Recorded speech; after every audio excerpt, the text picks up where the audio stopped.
power. No! Oh, please, God, no! By a considerable margin. Well, it looks like the Star Wars Holiday Special is no longer the worst rated thing in all of Star Wars. I don't think that's a good sign. Buckle up, folks. We're in for a rough one. The Acolyte is Bad, Episode 1.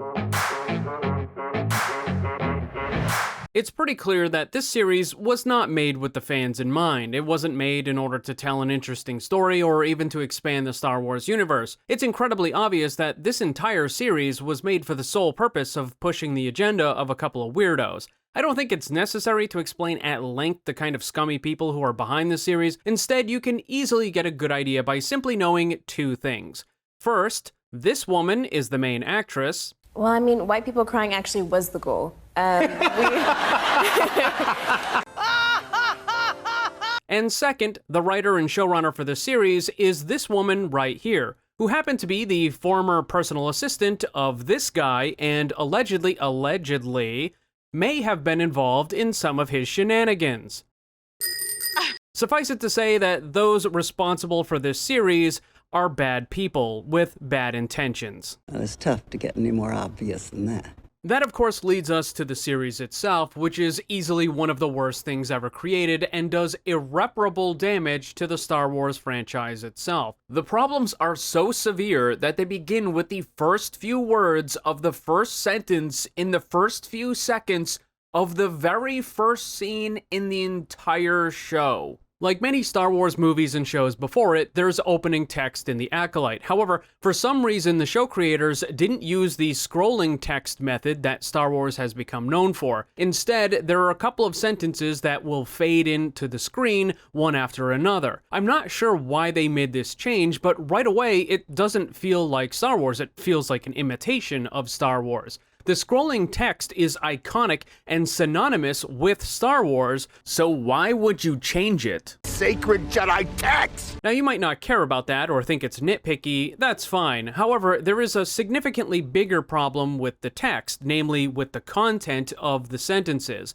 It says 100 years before the rise of the Empire. This series is going to include several members of the Sith and other dark side users. This is in direct contradiction to established canon. In The Phantom Menace, when Qui-Gon goes to speak to the Jedi Council, and while there, Jedi Master Mundi says the Sith haven't been seen for over a millennium, followed by Mace Windu saying that he finds it hard to believe that the Sith could have gone around unnoticed. It's clear from this conversation that no one in the Jedi Council, or the Jedi Order in its totality, had any knowledge of the Sith being active for the last 1,000 years, let alone the last 100 years where the story is supposed to take place, and several of the Jedi would have been alive because they have incredibly long lifespans. I'm not sure if this is going to be acknowledged later on in the series with some sort of stupid retcon, but considering that the actors on this series believe that it was Anakin who was the one who destroyed the Death Star.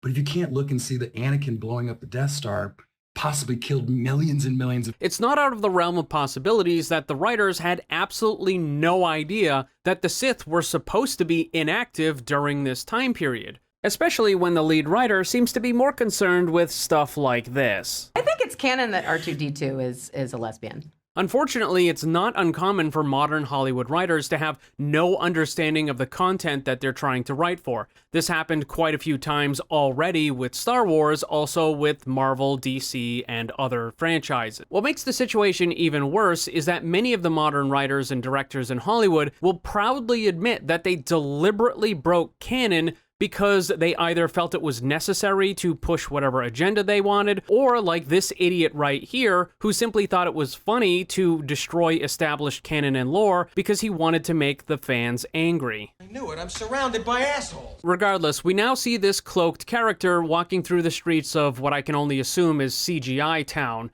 It's not all that impressive, but the best thing I can probably say is that at least it's not Tatooine again. Because if you didn't know, according to Disney, there's only about 10 planets in the entire Star Wars galaxy, and 9 of them happen to be Tatooine.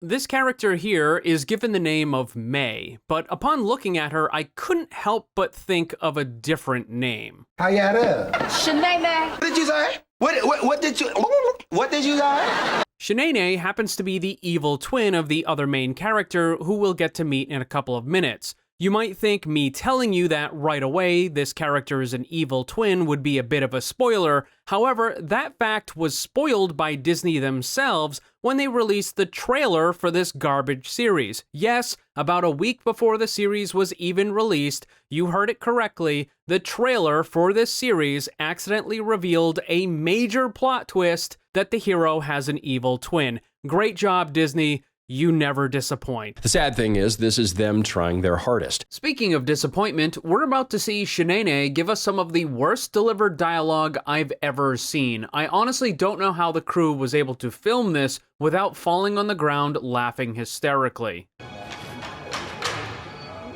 Attack me. I expect nothing, and I'm still let down. Regardless, we're now introduced to Trinity, who's playing a Master Jedi, but something about this scenario just seems really off to me, other than the acting, of course. And that's when Shanae approaches the table, we can see that Trinity isn't participating in the conversation with the other people that she's sitting with. She also isn't eating or drinking or doing anything that you would normally be doing in this type of setting. She's simply staring out the wooden slats that are next to her and ignoring the people that she's sitting down with. So what exactly was Trinity supposed to be doing here? It's almost as if the only reason why Trinity is sitting at this table with the other aliens in the bar is because the script told her to, and not because it was organic. That's just lazy writing. But don't worry, it gets worse. After Shanae delivers her magnificent dialogue, she begins attacking some of the other people in the bar. It looks like she's causing some very serious injury and even possibly death to a few of the other patrons. So what is Trinity doing this entire time, you might ask? Well, as it turns out, absolutely fucking nothing. What kind of Jedi simply sits idle and allows innocent people to be brutalized and even possibly killed right in front of her? Oh sure, Trinity does eventually get involved, but not until there have been quite a few broken bones already. But this leads into another thing, a theme that we're going to see with the rest of this series. The writers and the showrunners want to depict the Jedi as being the bad guys. Why would they do this? But now we're treated to the first hilariously bad fight scene of the series. This fight scene, if you can even call it that, is full of slow, ridiculous-looking moves and about 1 million different jump cuts. For those of you that don't know, jump cuts during fight scenes are done because the actors involved can only do small sections of the fight choreography at any one time.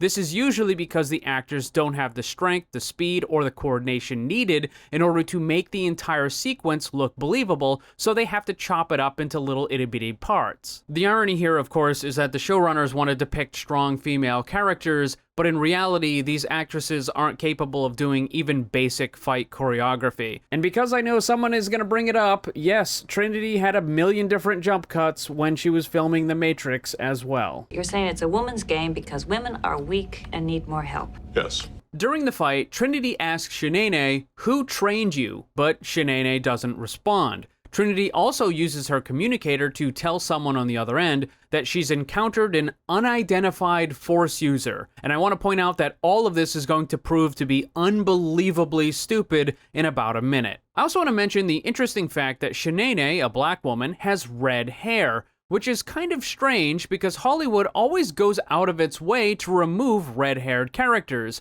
and always replaces them with black people. But for some reason, the show creators on The Acolyte decided to have multiple black characters with red hair. So apparently that's how it has to work in Hollywood. It's not that they're entirely getting rid of the red-haired ginger people, it's just that if you want to have red-haired characters, you also have to make them black. It's just sad.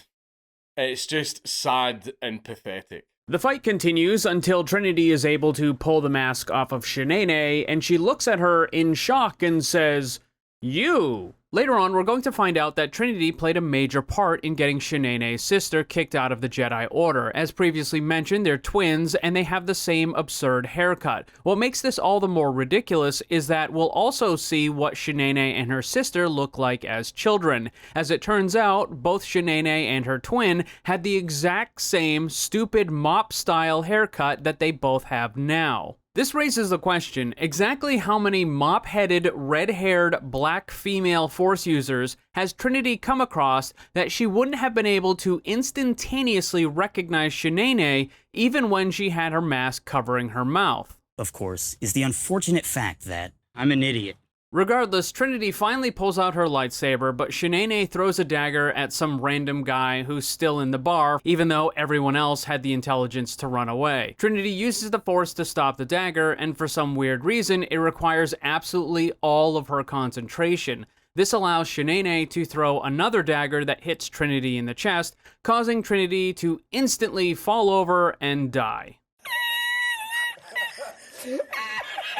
Of the 10 people who happened to watch the Obi-Wan series, you might recall that Riri Riva was able to survive a lightsaber through the chest with no medical assistance. And for the 5 of you that happened to watch the Ahsoka series, this idiot took a lightsaber through the stomach and she was up and about walking around the next day. The only thing that she had to show for it was a tiny little burn scar. And yet, this show is trying to tell me that this tiny little dagger somehow managed to instantly kill Trinity.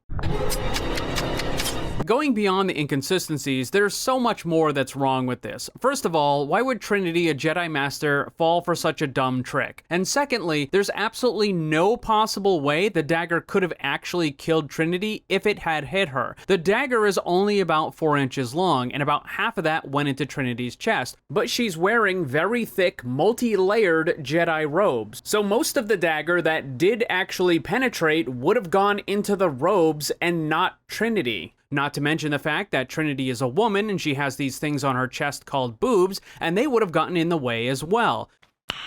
Nice. And let's not forget the rib cage. The blade isn't horizontal, which means it can't slide in between the ribs. Instead, since it was vertical, it would have gotten stuck on them instead.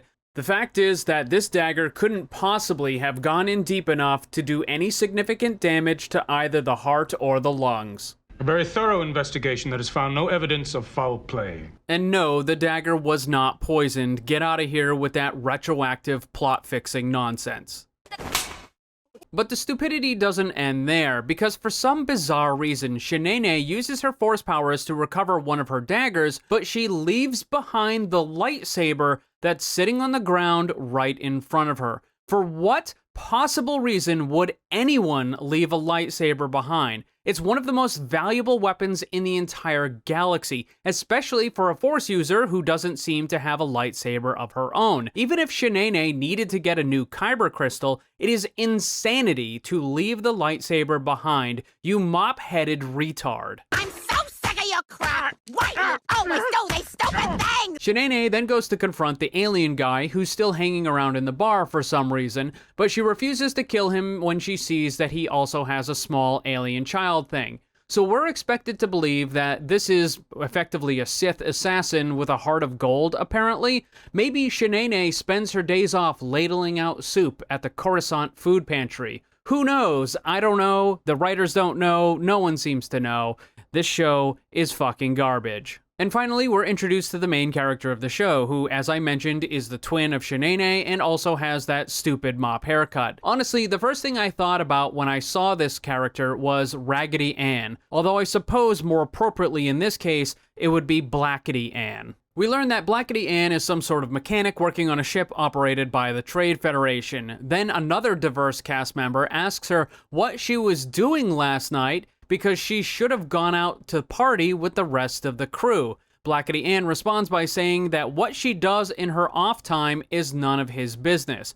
He says no rest for the wicked, and she responds by saying, "Oh, there is rest for the wicked, we just don't brag about it." This, of course, is meant to misdirect the audience, making you think that this character, Blackety Ann, was in fact the one responsible for killing Trinity. But as I already mentioned, the evil twin thing was spoiled in one of the trailers. Also, how exactly was Blackety Ann supposed to travel halfway across the galaxy to kill Trinity and then come back in a single day? Are we supposed to believe that she has her own ship capable of jumping to hyperspace? Where would she keep it it? Is it attached to the Trade Federation ship with a rope? Is it just kind of dangling out in space behind the Trade Federation ship? What the fuck are you talking about? There's no way she could have traveled there and back without anyone else on the ship noticing.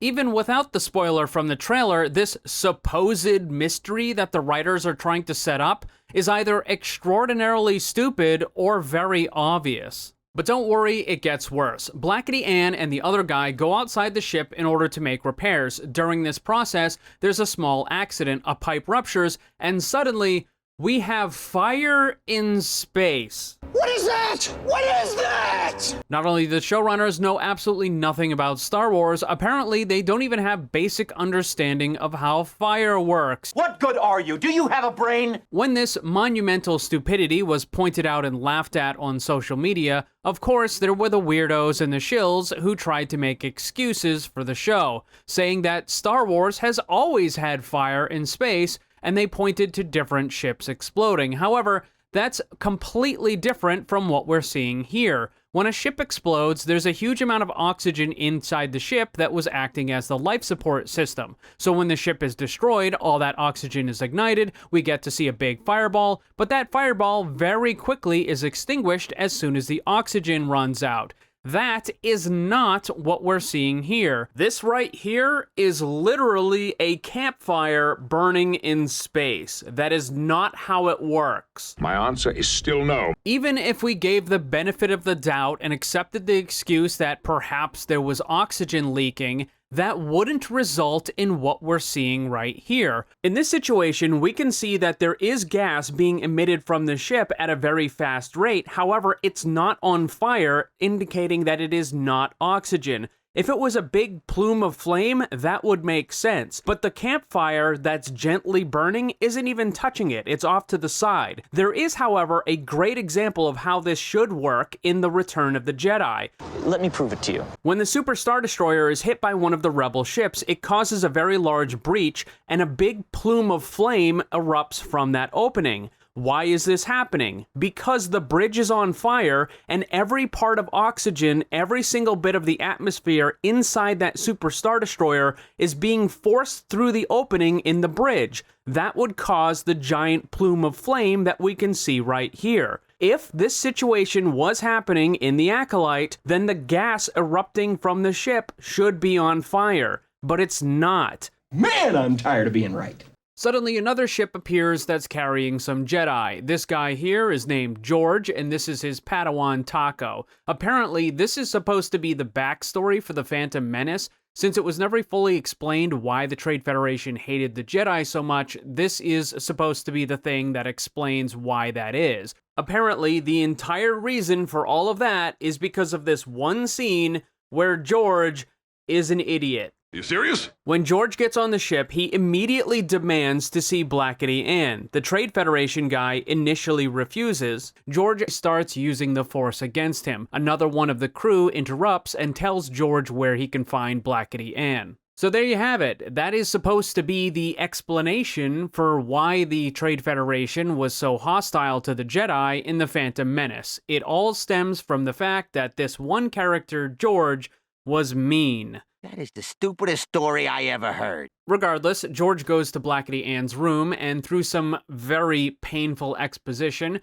we learn that they trained together at the Jedi Academy. George and Taco begin interrogating Blackety Ann, asking why she became a mechanic. She says that, "Look, I was trained to be a Jedi. When that didn't pan out, those skills aren't exactly transferable." Someone as unqualified as I am would ever be nominated for anything so important. This is almost as asinine as having a campfire in space. Jedi skills would be some of the most transferable and most desirable skills a person could ever possibly have. How many countless opportunities would there be for someone who can use the Force? Being able to move significantly faster, having enhanced strength, having enhanced reaction time. Remember, Anakin was only able to pod race as a human because he could use the Force. That's not something that humans are normally able to do. So anyone who is trained in the Force would have greatly enhanced reaction time. They'd be a better pilot. They would also be a better fighter because of the speed and the strength, and they also have very good training. Also, if you wanted to be a little more on the unscrupulous side of things, you also have a Jedi being able to influence other people's minds. There are so many countless things, the list goes on and on and on, of why a Jedi or anyone who has Force-sensitive abilities would be desirable. The idea that a former Jedi would have a hard time finding a job is utter fucking nonsense. Continuing, we get some more cringe exposition about Blackity Ann's past, which includes a very subtle mention of her losing her family. Supposedly, she lost her sister and both of her mothers, plural. Most illogical. And there it is. It took about 15 minutes before we got Alphabet Mafia nonsense. But this doesn't make any fucking sense at all, even in the context of Star Wars. First and foremost, you cannot possibly have two mothers. A person has one mother and one father. Maybe her mother ran off and started sleeping around with another woman, but it doesn't make that overnight special friend into a second mother. It makes her something else. Said I'm a prostitute? Well, it's Star Wars, I hear some of the morons say. It doesn't matter. The people in Star Wars are human, which means that it doesn't matter how much incoherent screaming there is from the weirdos in the Alphabet Mafia on social media. Humans have one mother and one father. Deal with it. Stop trying to make fetch happen. It's not going to happen. There is going to be more explanation on this in the third episode, and trust me, it is more dumb than you could possibly imagine, but you'll have to wait for that one. Anyways, Taco mentions that Blackity Ann was taken into training much older than normal. However, Blackity Ann says that her situation was unique and the Jedi Council approved it, which also doesn't make any fucking sense for a bunch of reasons. But again, we'll have to deal with that in a later episode. They finally get around to telling Blackity Ann why they are interrogating her. Trinity was killed on another planet, and the person responsible matches Blackity Ann's description. But this conflicts with what we saw earlier. Remember, Trinity was completely unable to recognize a mop-headed, black female, red-haired Force user because apparently they're so common in the galaxy, but at the same time, when the suspect was reported to the Jedi Council, this one person, Blackity Ann, was the only one that they suspected. So which is it? Are there going to be a lot of mop-headed, black female, red-haired Force users in the galaxy? Or is it just Blackity Ann? I mean, which one is it? You can't have it both ways. But don't worry, it gets worse. Taco asks Blackity Ann where she was last night, and Blackity Ann says that she was on the freighter in this very room. This is something that could easily be checked and verified, and I'm sure there are all sorts of security systems on that ship that could irrefutably prove that Blackity Ann was in fact in her room during the time of the death. Furthermore, I need to once again bring up the fact that Blackity Ann does not have an extra ship with a hyperdrive tucked away in her pocket. However, none of this is brought up, it's all ignored, and instead they bring in the guy from the bar who says, yes, that's the person who is responsible. So George and Taco take Blackity Ann into custody, and they plan on bringing her to Coruscant to stand trial. Again, they never even bothered to check the ship's security logs. There isn't even a single bit of throwaway dialogue that could have been used as an excuse, where they could have said, oh, such and such systems were malfunctioning, or they're offline, or whatever, right? Granted, it would still be incredibly lazy and stupid for the writers to do, but they weren't even smart enough to include that. They just ignored it entirely. It never happened. No way. It never happened. Moving over to Coruscant, we now get to meet Jedi Master Squid Guy, and if I'm being honest, I do feel kind of bad for him. The actor's name is Lee Jung-jae, most well known to Western audiences for starring in the incredibly popular series Squid Game. One of the major criticisms of this guy's performance in The Acolyte is that his dialogue is delivered in a very stilted and awkward way, and it's a little broken and jarring at times. But this is because the actor doesn't speak English. Understand the words that are coming out of my mouth? And no, that's not a joke. I'm not kidding. This actor does not speak English. Or to be more specific, he's not fluent in English.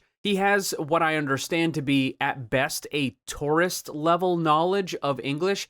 He doesn't even have enough to hold basic conversations. Whenever he does interviews, he requires an interpreter. What this means is that in order for him to be in this show, he had to memorize all of the words that he had to say as dialogue. Did I stutter? This is very similar to what English-speaking actors do when a role requires them to give a little bit of dialogue in a foreign language. With other actors, it's not really a big deal. They just have to memorize a couple words or a few sentences. But Squid Guy had to memorize all of his dialogue for the entire Acolyte series, and he didn't slack off on it either. He went above and beyond what would normally be required. He hired 4 different linguistic trainers and coaches to help him learn to pronounce all of the words correctly, and he did a pretty good job given the fact that he doesn't actually speak English. If that's not inspiring, I don't know what is. Don't get me wrong, it's still pretty obvious that there's definitely something a little off about his dialogue and the way he's speaking English, but credit where it's due. This guy put in hours and hours of work every single day, memorizing and learning pronunciation to the point where he even had trouble eating because he was practicing all the different words so often and for so long each day. I said, God damn! Hands down, this dude put in more work than anyone else in this series, and that's why I feel kind of bad for him because, as I mentioned, since he doesn't speak English, I don't think he fully understands just how bad of a situation Star Wars currently is with Western audiences. I think his agent contacted him and said, hey, they have a role for you in the new Star Wars show, and he probably got really excited, not realizing that it was going to be for a complete dumpster fire like The Acolyte, and understanding just how badly Disney has destroyed the Star Wars property. So he signed on thinking it was going to be amazing, and now The Acolyte is being absolutely destroyed by audiences. Yeah, I pulled a sneaky on you. One final thing to mention about this actor is I think this is one of the extremely rare cases where you can't even blame the actor for delivering woke or cringe dialogue, because the guy just simply doesn't understand what he's actually saying. It reminds me of that episode of Family Guy where Quagmire starred in that Korean soap opera. He admitted that he didn't speak Korean and he just had to memorize the dialogue for each episode, which resulted in him saying some things that he wished he hadn't. Holy crap, Quagmire, you speak Korean? Nah, not really. They just told me how to sound the words out phonetically. So you never knew what you were actually saying? No. In fact, at the height of the show, I did a whole pro-genital mutilation PSA that I really regret. But now we get to look at an actress who is the polar opposite of Squid Guy. This moron right here is Jedi Master nepotism. Right away, it is glaringly obvious that she's a terrible actress. So, how is she in this show, you might ask? Well, it's because she is the special overnight friend of the main writer and the showrunner for the Acolyte series. So yes, the only reason why she is here is because of pure nepotism. Oh, there it is. Hey, remember how this guy used to give actresses high-profile roles in movies and TV shows if they were willing to perform sexual favors on him? Huh. That's kind of weird. That's kind of gross. I wonder if anyone else does that. Some of you may not know this, but in order to make these review videos, I have to watch this slop not just once, but usually 2 or 3 times, and occasionally I'll notice something on a second or a third viewing that I had missed on the first, and this is one of those examples. You can see right here, Jedi nepotism is using the Force to open the door. Why? You thought I wouldn't notice this, huh? I gotta say, I'm kind of hurt. Every single other door in this building opens and closes automatically, but for some reason, this one door requires you to physically move it, and that's why she used the Force. However, I don't think that that is the case at all. What I believe happened is that this actress, who is an idiot, by the way, was walking through this door, and she thought, hey, wouldn't it be cool if I pretended like I was using the Force to open the door? Not realizing that all of the doors in Star Wars open and close automatically like a fucking supermarket. Jane, you ignorant slut. Jedi nepotism then delivers some truly awful exposition that's supposed to be disguised as dialogue. She says to the Squid Guy, I know you and Trinity were friends. He responds by saying, yes, I was sad to hear of her brutal passing. Jedi nepotism then says that they found a suspect who's been taken into custody, and it happens to be Squid Guy's old apprentice. I can't believe that this is the best thing they could come up with for telling the audience how Squid Guy was good friends with Trinity and that he used to be the old master for Blackety Ann, by just using this awful clunky exposition from Jedi nepotism. Imagine for a second one of your coworkers' best friends just died, and you start a conversation with him by saying, I know you and Bob were good friends. To which he responds, yeah, it was terrible that he died in that horrific car accident. That is not how normal people talk. It's like the writers on the series have never had a normal conversation in their entire lives. What happened to you? What made you so fucked up? Regardless, Squid Guy says that he finds it hard to believe that Blackety Ann would have done such a thing. Jedi Nepotism counters by saying the evidence against her is quite strong. What? That is not even remotely true. As I've already explained, Blackety Ann being aboard the Trade Federation ship halfway across the galaxy, no way of getting there, security footage, on and on and on. There's simply no way anyone with 2 working brain cells would have considered her to be guilty. But don't worry, it gets worse. We're now about 20 minutes into the episode, and for the first time, we get to see a white guy who turns out to be an irredeemable evil lunatic and a criminal. I am shocked and appalled. There's also a couple of other aliens in there who happen to be criminals, and for whatever bizarre reason, these are the most trusting, degenerate criminals that have ever existed. Blackety Ann spends about 30 seconds talking to them, and then one of the criminals tells her, hey, we're about to break out of here. Do you want to join us? I have questions. These criminals haven't even had a full conversation with her, and yet they're already divulging their secret plan to escape. I'm sorry, what? Just have some fucking patience. However, Blackety Ann says that she's innocent and that she has no reason to run away, so she's just gonna go over to Coruscant and prove her innocence. The criminals then use some sort of device to shut down the droids that are operating the ship, and because Blackety Ann says that she's innocent and she doesn't want to run, they just leave her there to die. As I was watching this, a question arose in my mind, and perhaps it was something that the writers should have thought of as well, because you might be thinking, hey, where are the Jedi that came to interrogate her? Where are George and Taco? And where is the eyewitness that pointed her out? Well, apparently, they're not on this ship. They're on a different one. Can the Treasury bear such expense? That means that when the Jedi went to go and pick up Blackety Ann, they deliberately used 2 different ships. The Jedi arrived on one, and the transport ship was a different one. Even though both of those ships had come from Coruscant, and even though both of them were now heading back to Coruscant, they decided to use 2 different ships. Seems like a rather inefficient use to me, but hey, if that stupid nonsense and plot-contrived garbage didn't occur, then the stupid jailbreak scene wouldn't have been possible. So it's very convenient. Very convenient. But somehow, all of this manages to get even dumber, because when the criminals remotely deactivated the droid pilots, the ship that they were on comes out of hyperspace in the middle of a gigantic asteroid field. What? It appears the writers on this show have a Rian Johnson level of understanding when it comes to hyperspace. Let me explain. What's happening now is running counter to how hyperspace travel is supposed to work. We've seen this more than a few times in other Star Wars content, most notably with Han Solo. Without precise calculations, we'd fly right through a star or bounce too close to a supernova and that'd end your trip real quick, wouldn't it? Before making a jump, the pilot has to map out where they're going to travel in hyperspace. They need to do this specifically to avoid any area that has large amounts of debris or high gravitational forces, because if they don't, the ship will be instantaneously annihilated. Side note, this is related to what Han Solo meant when he said that he could travel the Kessel Run in less than 12 parsecs, because a parsec is not a speed, it's a distance. And what that means is that Han Solo found a route going through the Kessel Run that was able to cut corners and travel closer to certain obstacles. It was extremely dangerous and risky, and that's why he was the only one willing to do it.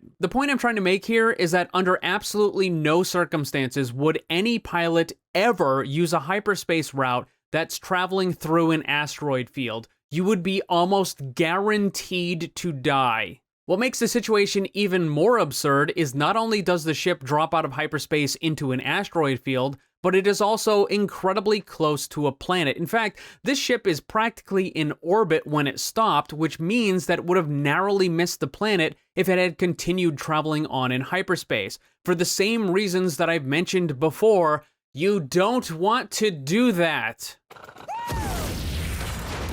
At this point, the ship is being hit by debris from the asteroid field, and Blackety Ann is going to leave the ship using the last escape pod. However, she notices that there is one other prisoner. This guy didn't participate in the escape, because he was unconscious. Apparently, he was so dangerous or so crazy that he had to be sedated using an alien parasite thing that was attached to his face. If I only knew that, I'd say leaving this guy on the ship to his fate is probably justified for all the crimes that he's committed. However, having seen what the Jedi consider to be strong proof of guilt against Blackety Ann and their complete disregard of evidence, I would say maybe this guy isn't quite as guilty as the Jedi seem to think he is. Excellent point. However, Blackety Ann decides she can't just leave this guy on the ship, so she's going to take him into the escape pod. But first, she's going to remove the alien parasite thing that's keeping him unconscious. Now, if he is actually dangerous and crazy, it seems to reason that the best plan would be to leave the thing on, just drag him over to the escape pod, that way Blackety Ann wouldn't be putting herself in any unnecessary danger. But instead, she decides to do the unbelievably stupid thing and remove the parasite. In what I'm sure is supposed to be an attempt at comedy, when she removes the parasite, the guy freaks out, immediately runs to the escape pod, and jettisons it from the ship, leaving Blackety Ann stranded because she's a moron. Congratulations, you're a failure. Now, trapped on the ship with no escape pods that's about to collide with the planet, Blackety Ann, for some reason, makes absolutely no attempt to try to pilot the ship. Remember, she's functioning as a mechanic on the Trade Federation ship, which means that she has a great deal of knowledge on how ships work, and presumably basic piloting knowledge. On top of that, she was also a Jedi apprentice, and one of the things that they learn how to do is to pilot ships. This is where the fun begins. But what's even dumber is that when she does finally run over to the pilot droids, a bunch of the control panels spontaneously burst into flames for no reason. Yes, I know that debris is hitting the ship. No, that would not cause a fire, only localized on the center of the piloting control panel. That is just dumb. Aurora Borealis. But now, out of options, with the ship hurtling towards the planet, the only thing that she can do is strap herself in. Luckily for her, instead of crashing on the planet, the ship gently slides across the surface. Right. Here's the thing, I don't care if the planet that's totally not Hoth is covered in snow and ice. A ship coming in that fast at that angle is not simply going to slide across the surface. There is no possible way anyone is going to survive that because the ship is going to be annihilated. It's going to be broken into a billion different pieces. Somewhere between 700 billion and 1,300,000,000 billion. But wouldn't you know it, moments later we see Blackety Ann wake up in the middle of the destroyed ship. However, she's no longer sitting in the chair or even strapped into anything. She's just lying on the floor.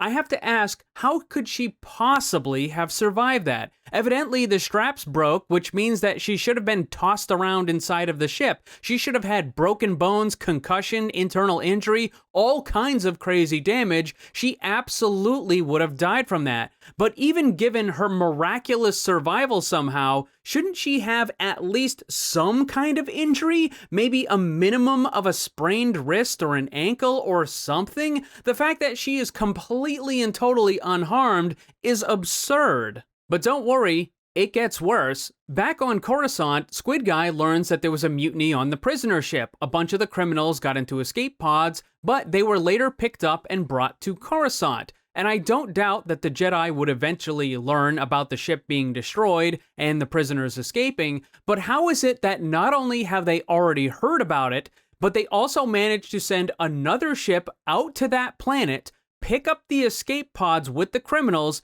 and then return to Coruscant already?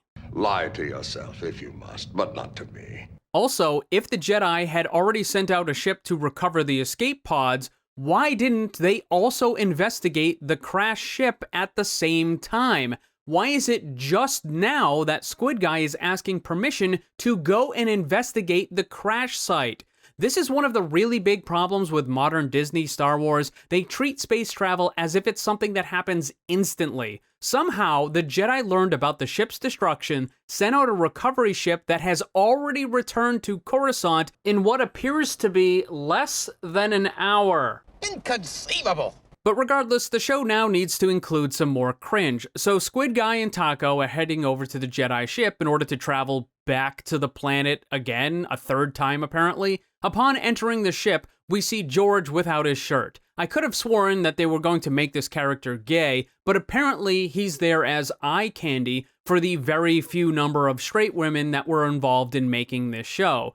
This obvious double standard is hilarious, of course, because they would never allow that sort of thing with a female character. Back on the ice planet that's totally not Hoth, Blackety Ann sees a mysterious person running around and decides to follow. This mysterious child turns around and says, "Hello, sister." Note to the audience, this is where you're supposed to pretend to be surprised because it's the big reveal that Blackety Ann and Shanae are actually two different characters.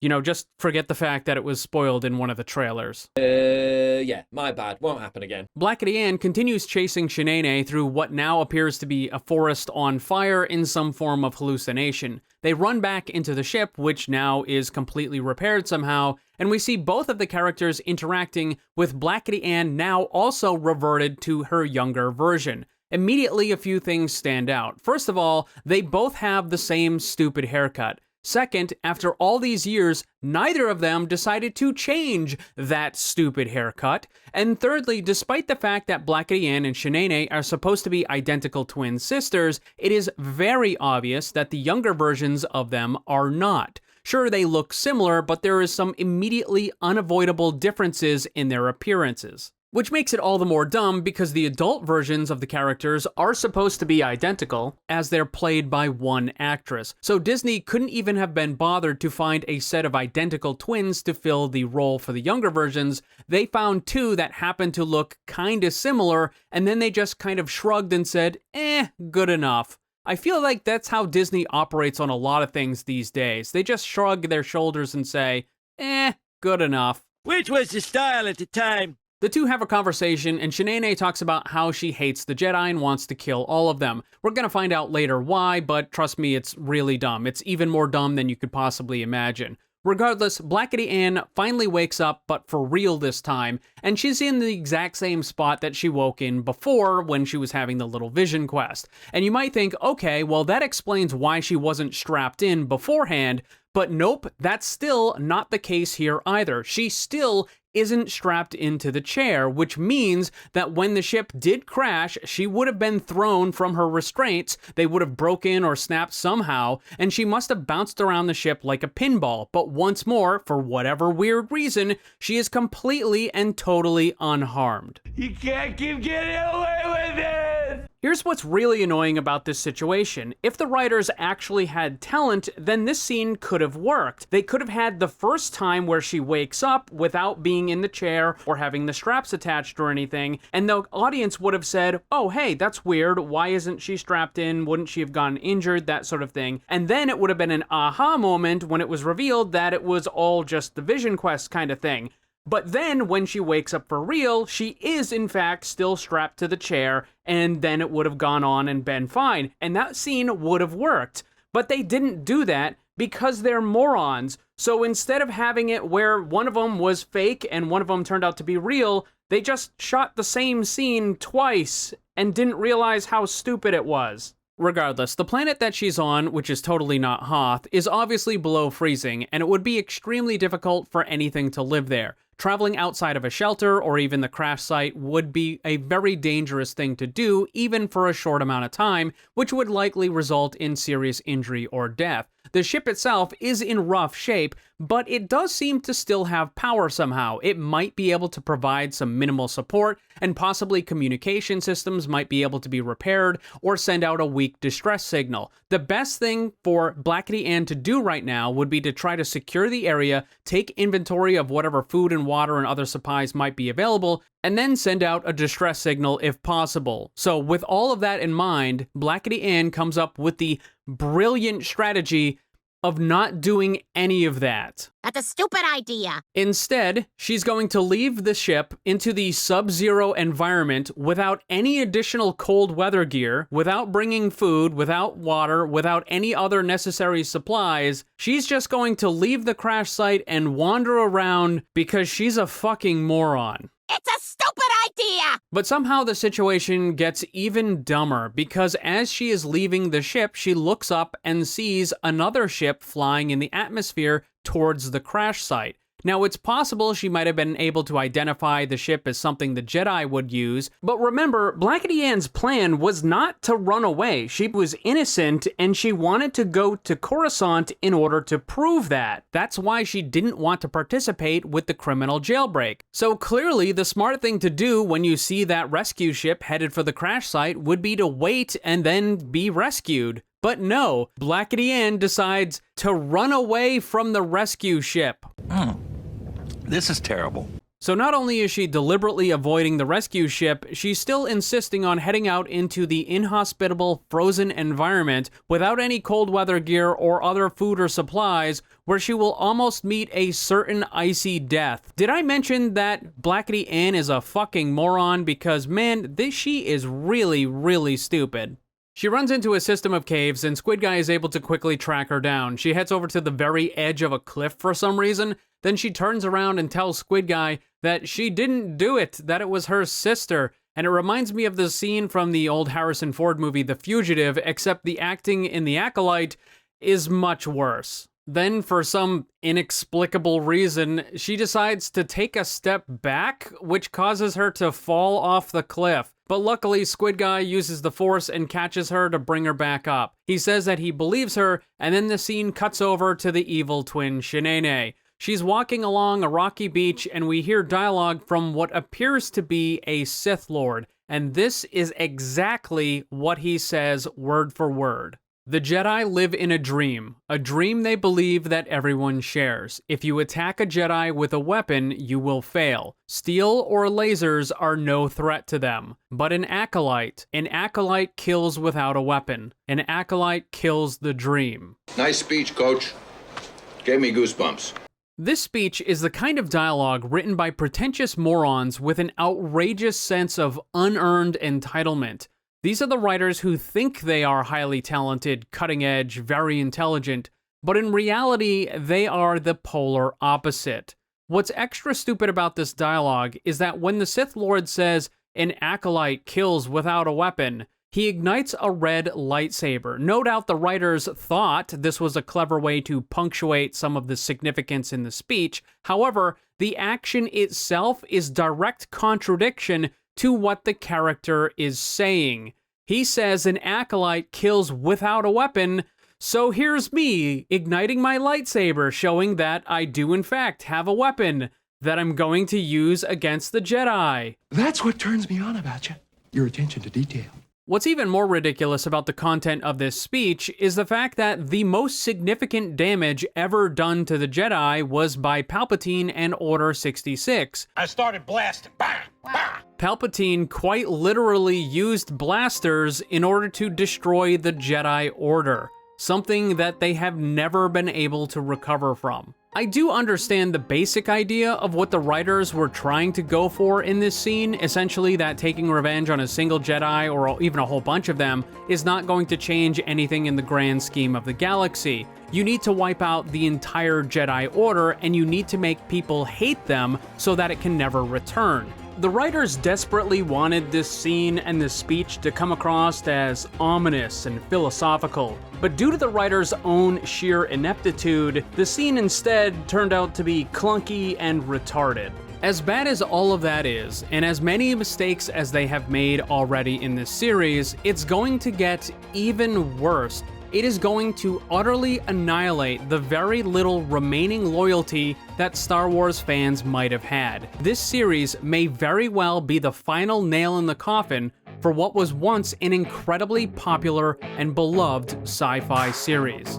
But thankfully, that's the end of Episode 1. I'm taking shots at the enemy. I'm gonna make it to the top, leave a legacy. If I got something to say, you better let me speak. Turn it up a new degree, bitch, you ain't seen anything. I pop off with the new rock, electronic, blow the sonic roof off. I'm too honest when I take a few shots. They're too toxic, need to take a new song.